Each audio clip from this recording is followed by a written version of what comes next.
Defectos congénitos.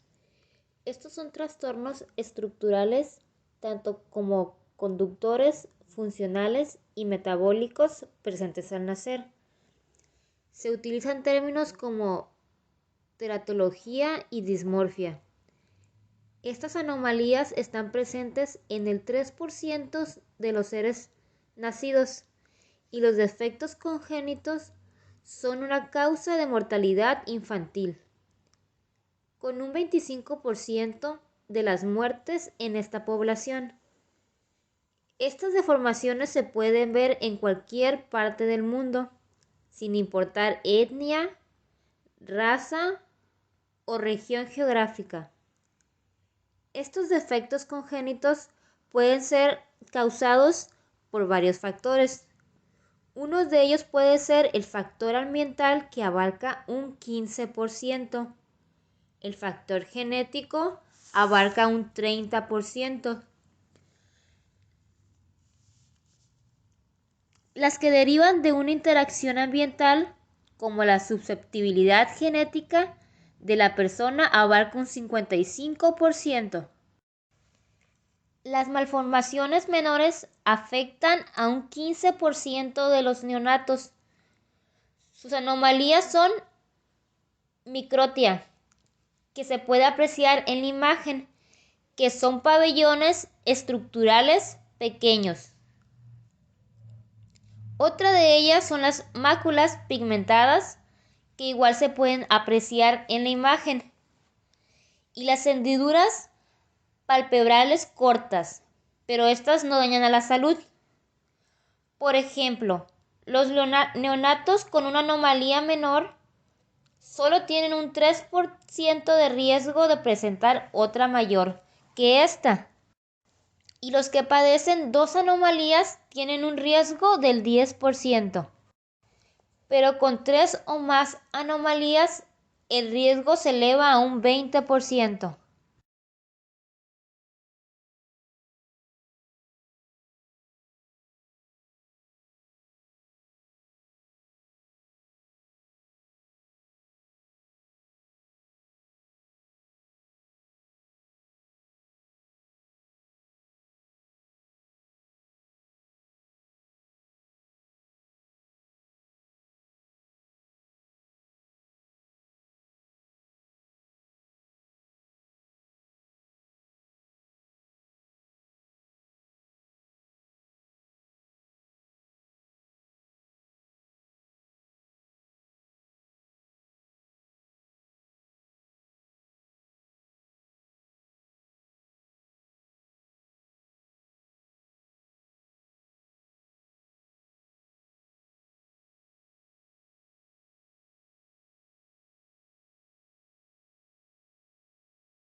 Tipos de anomalías. Muchas de estas malformaciones ocurren durante la formación de estructuras durante el periodo de la organogénesis, que esta es desde el inicio de la tercera semana hasta el final de la octava semana de gestación, que son causadas por factores genéticos, ambientales o ambas. Los factores teratogénicos que ocurren antes de la tercera semana siguen la regla de todo o nada, porque puede que el embrión muera o se aborte de manera espontánea, o puede que la velocidad de su crecimiento disminuya. Los establecimientos de los ejes corporales, estos ocurren desde una fase tardía de la primera semana, en la etapa del blastocito. Una gran variedad de estos defectos pueden ser por la interrupción de la señalización celular durante la determinación de los ejes cráneo-caudal, tanto de izquierda como de derecha. El periodo crítico en que genera la mayor parte de los defectos congénitos estructurales se extiende desde el momento de la fecundación hasta la octava semana. En el periodo de la octava semana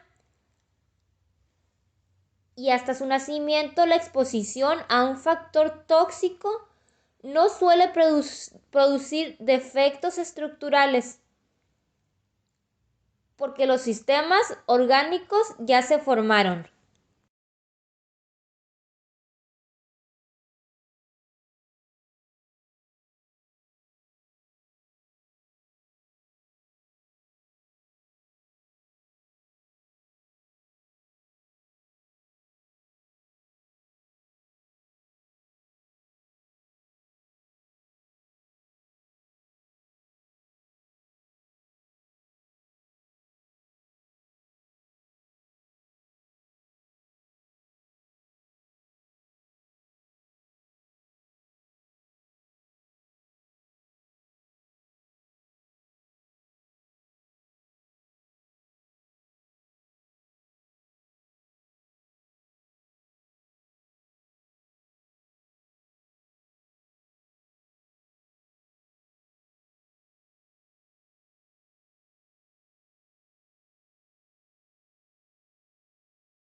Las disrupciones dan origen a alteraciones morfológicas de estructuras ya formadas y se deben a procesos destructivos.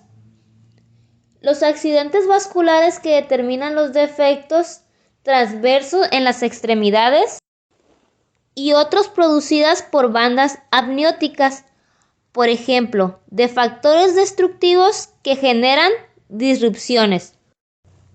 En la primera imagen, en la A, podemos apreciar el paladar hendido. En la B podemos ver las amputaciones de ortejos. Y en la última, en la C, podemos ver amputación de dedos de las manos. Las tiras de los amnios pueden deglutirse o quedarse enredadas en torno a estructuras, lo que produce defectos por disrupción. El origen de las bridas del tejido amniótico se descompone. Factores ambientales. Hasta 1940 se asumía que los defectos congénitos se debían ante todo a factores hereditarios. Pero Norman Green descubrió que la rubiola afectaba a la madre durante la fase temprana del embarazo, lo cual producía anomalías en el embrión, lo cual hizo evidente que las malformaciones congénitas podían ser factores ambientales. De igual manera, en 1961, Wilhelm Lenz vinculó los defectos de las extremidades con el sedante talidomida y dejaron claro que los fármacos podían pasar la placenta y producir defectos congénitos.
Rubiola. Durante el embarazo, síndrome de rubiola congénita solían ser un problema importante. No obstante, el desarrollo y la aplicación amplia de la vacuna casi ha eliminado las malformaciones congénitas por esta causa.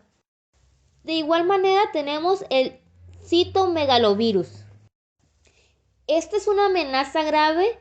A menudo la madre carece de síntomas, pero los efectos sobre el feto pueden ser devastadores. La infección puede causar enfermedades graves al nacer y en ocasiones es letal.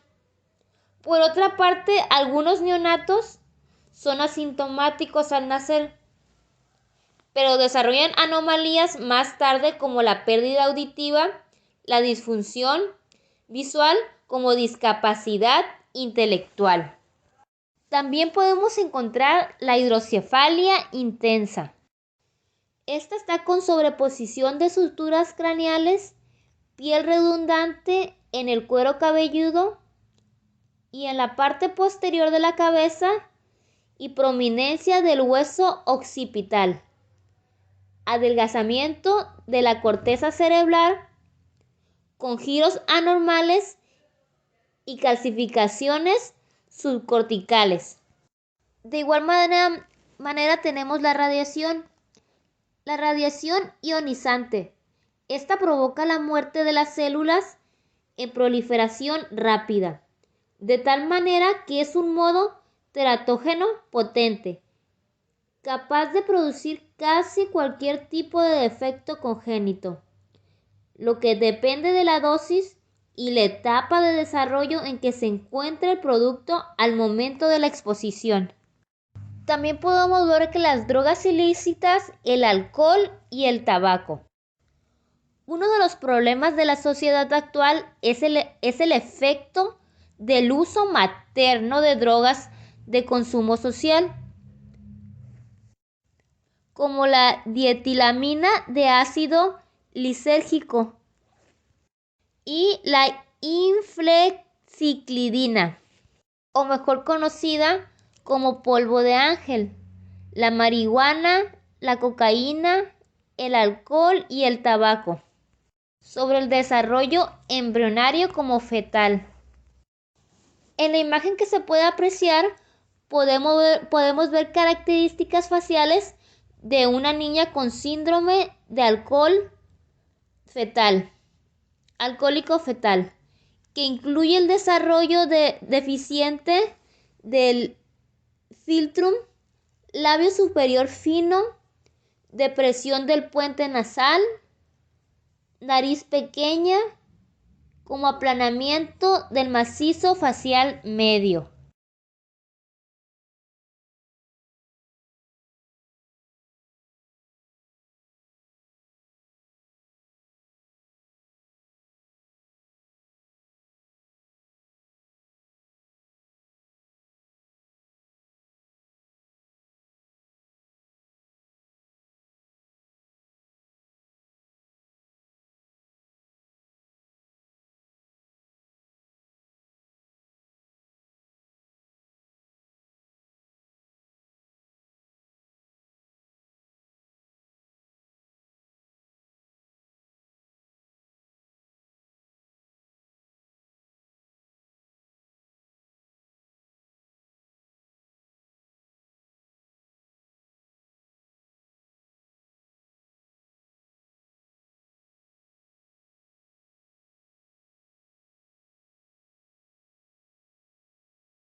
Fenilcetonuria. Las mujeres con fenilcetonuria, en quienes existe deficiencia o disminución de la enzima hidroxilasa de fenilalanina, que determina un incremento de las concentraciones séricas de ese aminoácido, se encuentra en riesgo de tener neonatos con discapacidades intelectuales, como microcefalia y defectos cardíacos.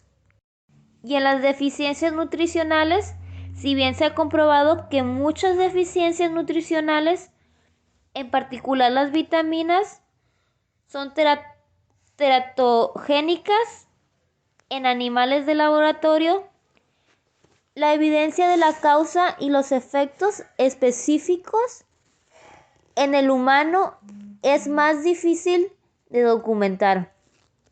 Un ejemplo corresponde al cretinismo endémico, que deriva de la deficiencia del yodo y se caracteriza por un desarrollo mental y un crecimiento físico deficientes.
El perinatólogo tiene varias estrategias para valorar el crecimiento y el desarrollo del feto, entre ellos ultrasonido, análisis del suero materno, amniocentesis y muestreo de vellosidades cariónicas. Combinadas, estas técnicas están diseñadas para detectar malformaciones, anomalías genéticas, crecimiento fetal general y complicaciones del embarazo, como anomalías placentarias o uterinas. El objetivo general de estas pruebas es aportar a las mujeres en riesgo información que les dé oportunidad para tomar decisiones informadas en cuanto a su embarazo. Así, el uso y desarrollo de terapias in útero ha favorecido la creación de un nuevo concepto en medicina en el que ahora el feto se convierte en el paciente.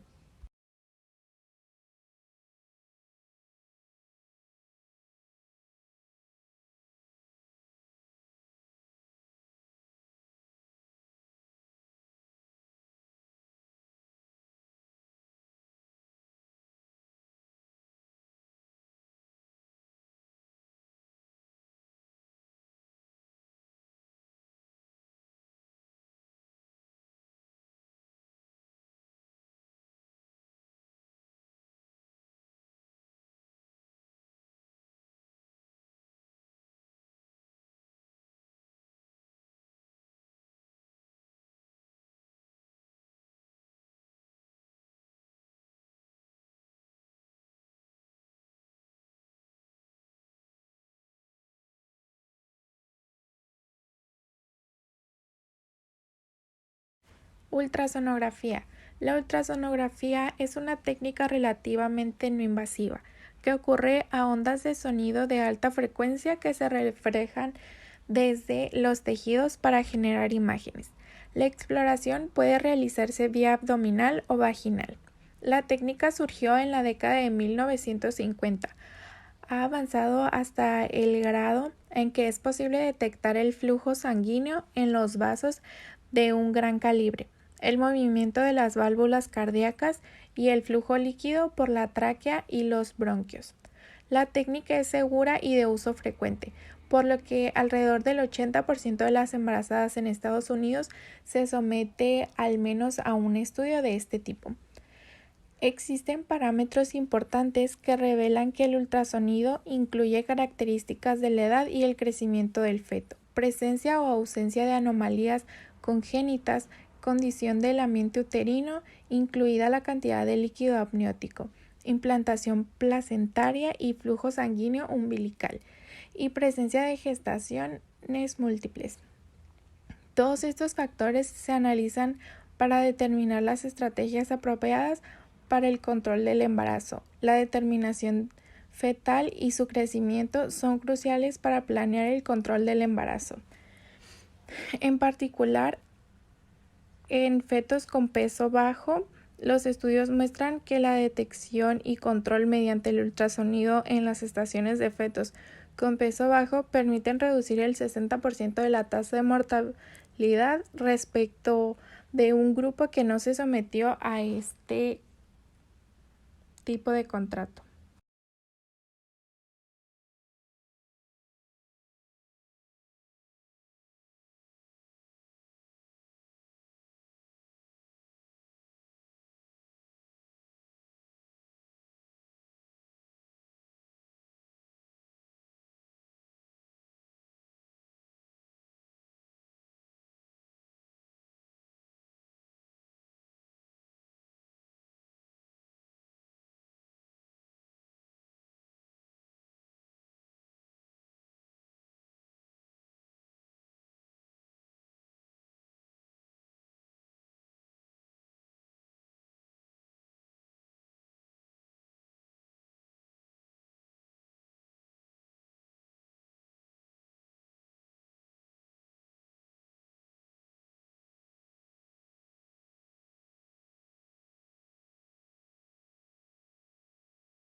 Amniocentesis. Durante la amniocentesis se inserta una aguja a través del abdomen hasta la cavidad amniótica y se extraen alrededor de 20 a 30 mililitros de líquido.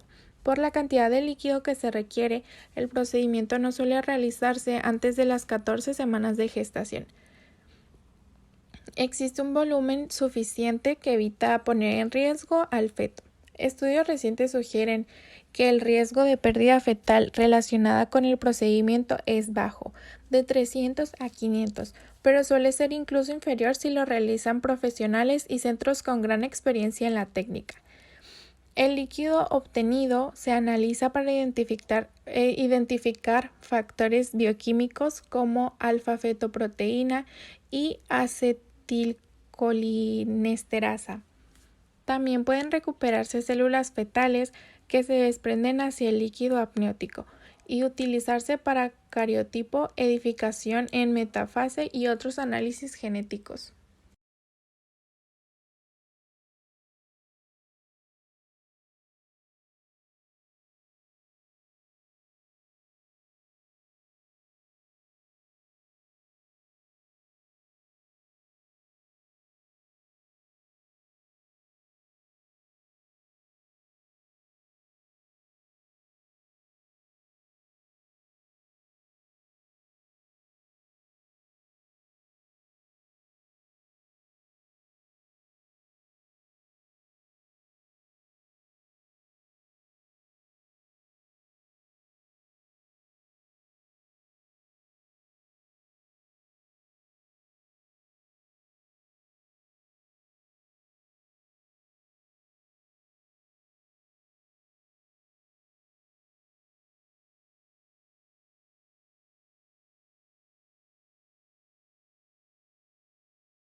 Muestreo de vellosidades crónicas. El muestreo de vellosidades crónicas implica la inserción de una aguja a través del abdomen o la vagina hasta realizar la masa placentaria y aspirar alrededor de 5 a 30 miligramos de tejido velloso. Las células pueden analizarse de inmediato, pero la precisión de los resultados es limitado debido a la frecuencia elevada de errores cromosómicos en la placenta normal. Así, las células del núcleo mesenquimatoso se aíslan mediante la sintonización de la capa externa del trofoblasto y se cultivan. Por efecto del gran número de células que se obtiene, solo se requieren entre 2 a 3 días de cultivo para permitir el análisis genético. Así, el tiempo necesario para la caracterización genética del feto es menor en comparación con la amniocentesis. El riesgo de pérdida del embarazo relacionada con el procedimiento cuando el muestreo de vellosidades crónicas es realizado por un profesional experimentado parece aproximarse al de la amniocentesis. Sin embargo, existen indicios de que el procedimiento conlleva un riesgo más alto de incremento de los efectos en extremidades, en particular en los dedos.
Muestreo percutáneo de sangre. El muestreo percutáneo de sangre umbilical es la técnica que se refiere para obtener sangre fetal. Puede utilizarse en la semana 14 y se realiza mediante la inserción de una aguja hasta el cordón umbilical, bajo guía con ultrasonido. Las muestras de sangre aportan células para un análisis citogenético rápido y se utilizan para diagnosticar enfermedades hematológicas. La técnica tiene una incidencia un poco más alta de pérdida fetal que la amniocentesis. Las pruebas diagnósticas prenatales invasivas como la amniocentesis, el MVCC y el MPSU se reservan para embarazos de alto riesgo.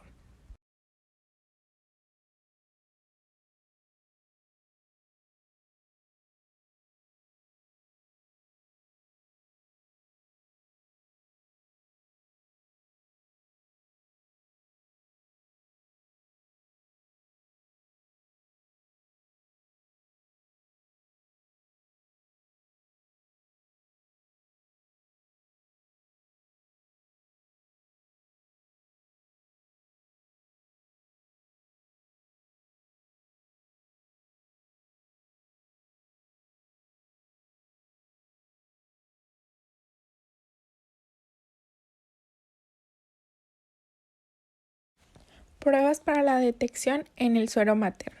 La búsqueda de marcadores bioquímicos relacionados con la condición fetal condujo al desarrollo de pruebas de detección en el suero materno. Una de las primeras pruebas de este tipo fue la cuantificación de las concentraciones séricas de AFP. La AFP se sintetiza por lo común en el hígado fetal. Alcanzó una concentración máxima alrededor de las 14 semanas y se fuga hacia la circulación materna, AFP en suero materno, a través de la placenta. Así, las concentraciones de AFP se incrementan en el suero materno Durante el segundo trimestre y después de la semana 30 de gestación comienzan a mostrar declinación constante.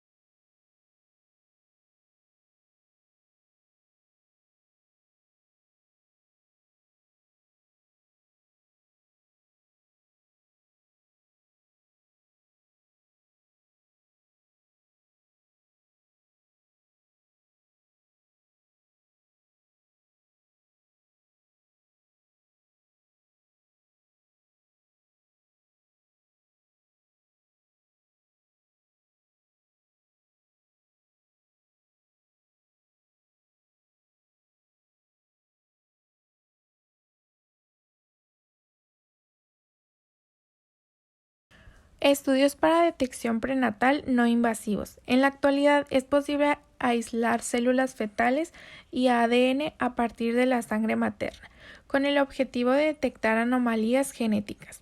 Las células fetales atraviesan la barrera placentaria después de 4 a 6 semanas de gestación y pueden analizarse mediante hibridación con fluorescencia y técnicas de reacción en cadena de polimerasa.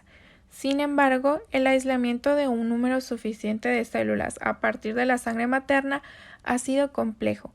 En la actualidad, este estudio solo se utiliza para detección, de tal modo que un resultado positivo se confirma luego mediante MVC o amniocentesis. Sin embargo, muchos investigadores consideran que la prueba sustituirá por último a estos procedimientos invasivos.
Transfusión fetal. Esta puede detectarse con diferentes procedimientos invasivos y no invasivos, entre los que se encuentran amniocentesis, punción abdominal en la que se extrae una muestra de líquido amniótico, condorcentesis, es una muestra sanguínea directamente del cordón umbilical para medir la hemoglobina fetal, cardiotocografía o monitoreo cardíaco fetal y la ecografía Doppler, procedimiento no invasivo en el cual por medio del ultrasonido se evalúa la circulación sanguínea fetal para determinar la cantidad, velocidad y consistencia de la sangre del bebé. En los casos en que existe anemia fetal producida por anticuerpos maternos o de otras causas, puede realizarse transfusiones de sangre al feto. Se recurre al ultrasonido para guiar la inserción de la aguja hasta la vena del cordón umbilical y se hace una transfusión directamente de sangre al feto.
Tratamiento médico fetal. Los fármacos para tratar infecciones, arritmias cardíacas fetales, compromiso de la función tiroidea y de otros problemas médicos suelen administrarse a la madre y llegan al compartimiento fetal tras atravesar la placenta. Sin embargo, en algunos casos puede recurrirse a la administración directa de agentes al efecto mediante inyección intramuscular en la región glútea o por la vena umbilical.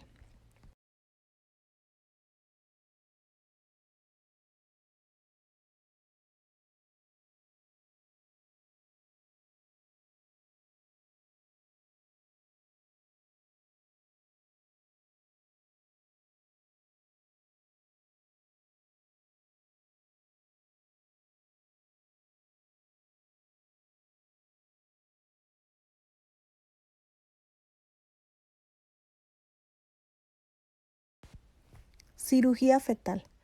Como consecuencia de los avances en el ultrasonido y los procedimientos quirúrgicos, se ha hecho posible operar a los fetos. A pesar de esto, debido a los riesgos que implica para la madre, el feto y los embarazos subsecuentes, los procedimientos solo se realizan en centros con equipos bien entrenados y solo una vez que no existe alternativa razonable. Existen dos tipos de cirugías fetales. Cirugía fetal abierta, en que se expone el útero y se abre para hacer un procedimiento directo en el feto. Y la cirugía fetoscópica, en la que se realizan inserciones pequeñas en la pared abdominal de la madre y su útero. La cirugía abierta se realiza entre las semanas 18 y 30 de la gestación y se utiliza para reparar defectos del tubo neural, anomalías cardíacas, hernias diafragmáticas y otros trastornos. La intervención quirúrgica en el caso de los defectos del tubo neural ha permitido la disminución de la incidencia de dependencia de deviaciones ventriculoperietales y malformación del Chiari, herniación del cerebro por el foramen magno, con mejoría de las capacidades motoras y de la habilidad para caminar.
Trasplante de células troncales y terapia genética. Debido a que el feto no desarrolla inmunocompetencia antes de las 18 semanas de gestación, puede ser posible trasplantar tejidos o células antes de este momento, sin que exista rechazo. La investigación en este caso se está concentrando en las células troncales hematopoyéticas para el tratamiento de la inmunodeficiencia y los trastornos hematológicos. La terapia genética en los trastornos metabólicos hereditarios como la enfermedad de Tay-Sachs y la fibrosis quística también se está investigando.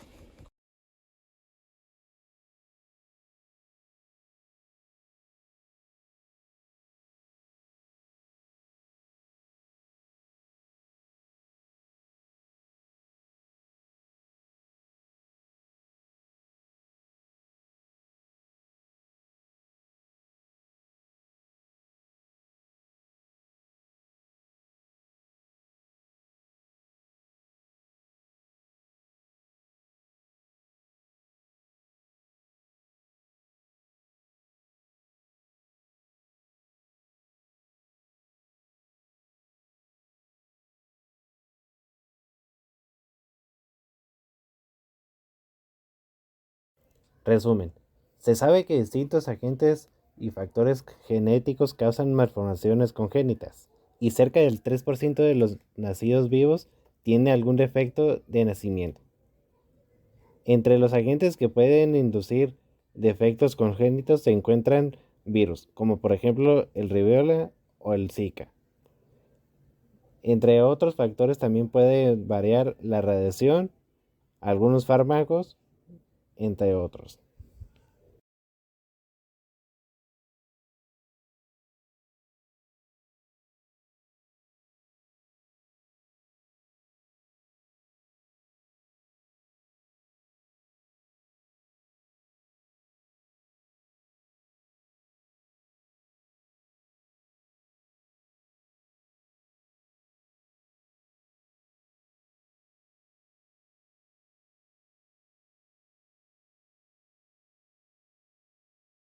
Los efectos de los teratógenos pueden variar según la base en el genotipo materno y fetal.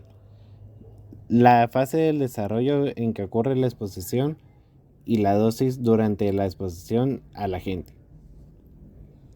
Muchas malformaciones importantes se producen durante el periodo de embriogénesis. Sin embargo, un gran número de defectos congénitos se puede ser inducido durante el periodo de establecimiento de los ejes corporales en la primera y segunda semana.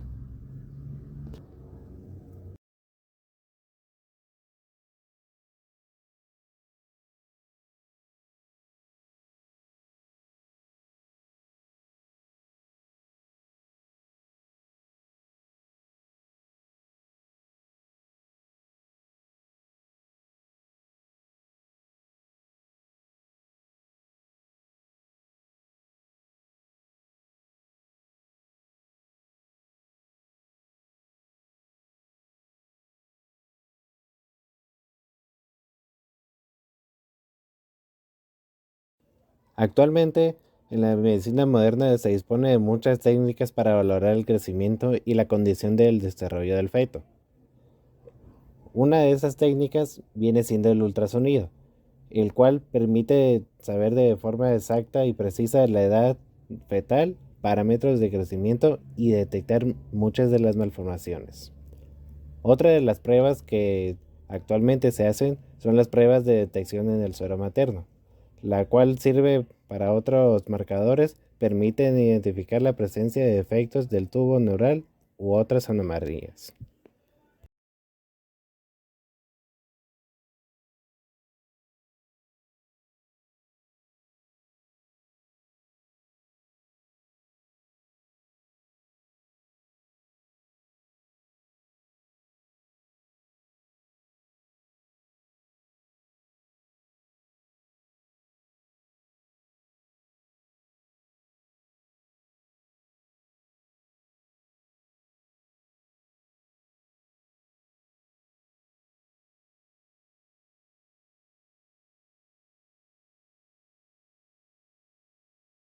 Gracias a la medicina moderna, también ha permitido que el feto se convierta en paciente y pueda recibir tratamientos, como transfusiones o fármacos para controlar alguna enfermedad que pueda someterse a cirugía fetal y también a terapia genética.